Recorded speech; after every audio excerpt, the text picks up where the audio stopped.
Howdy there, I'm Gabriel, and this video is going to be titled A Major Spiritual Awakening Experience.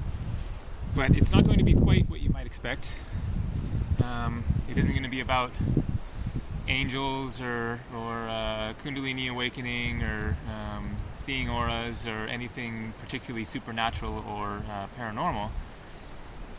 It's sort of much more mundane, but really this can be one of the most important elements of the spiritual awakening process. So this was in 1991, and so I was, I guess, 20 years old, I think, 19 or 20. And I was working in Alaska and in Denali National Park, and my father and stepmother and brother and stepbrother came up for a visit, drove all the way up from California on a trip to Alaska and then also to visit me. And I wasn't very present, partly because I was seeing this girl that I was into, and I was just kind of distracted with, having fun in the park and doing my thing and my other friends and stuff. And so my dad came up for this visit, and I didn't make the effort to hang out with him and my family all that much. They stayed in the area for 4 or 5 days or something like that, and I didn't end up doing all that much with them because I was just distracted doing my own thing. And I just wasn't really thinking much about it. Didn't really realize how this was gonna disappoint my dad and my brother and everything. So they took off, they left. I finished up my brother ended up staying with me, and then my brother and I hung out for like a week or something together after that, and then he went back to California on his own. So I wrapped up my summer, went back to school in Juneau in the panhandle of Alaska, and continued with my studies at the time. And then I got this letter in the mail from my dad. This was months later, 3-4 months after they'd come up to visit. And it was this really long letter talking about how disappointed he was and how he thought that I wasn't, being very sensitive or aware of other people. And, it was kind of a combination of partly critical, but partly sort of understanding. You're young and you don't, you're not completely aware of how you're coming across and what you're doing.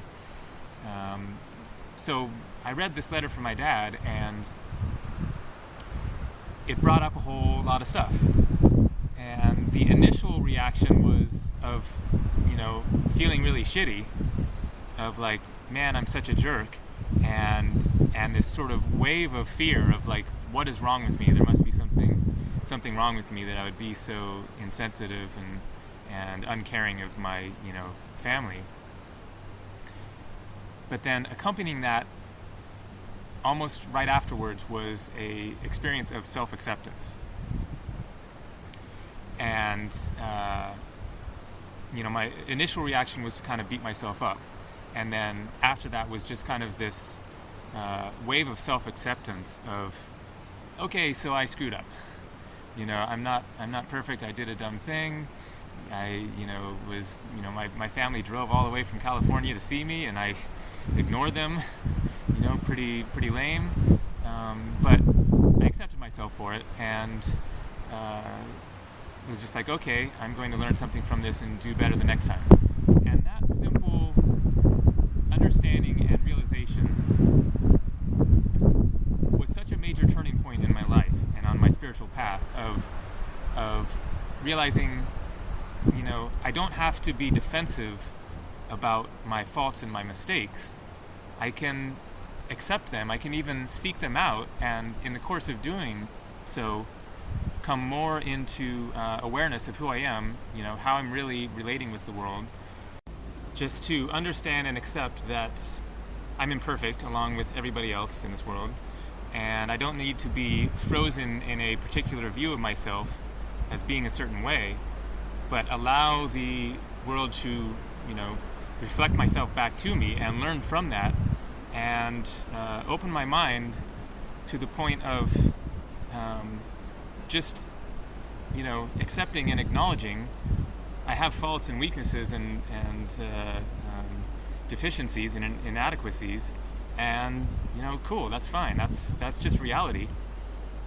And allow myself to see those and work with them, straighten them out, hopefully, improve myself, and in the course of doing so, become a better person, be less judgmental of myself, and thus be less judgmental of others.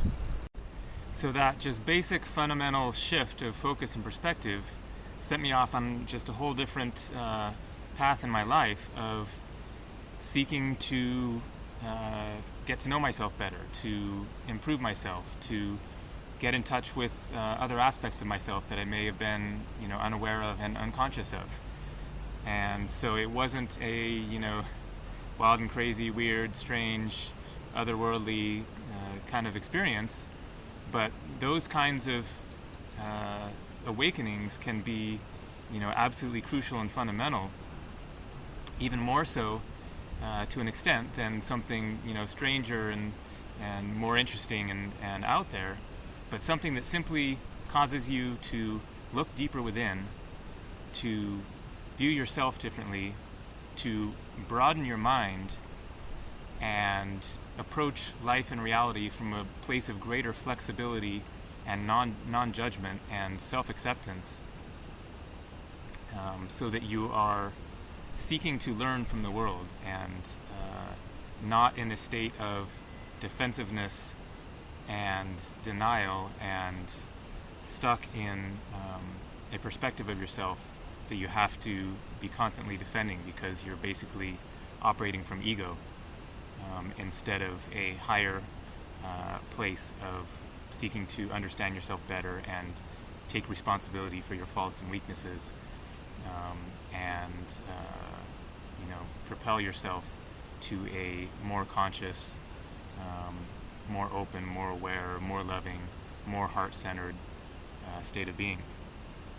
So there you go. That was one of my powerful spiritual awakening experiences. Take care. Have a great day.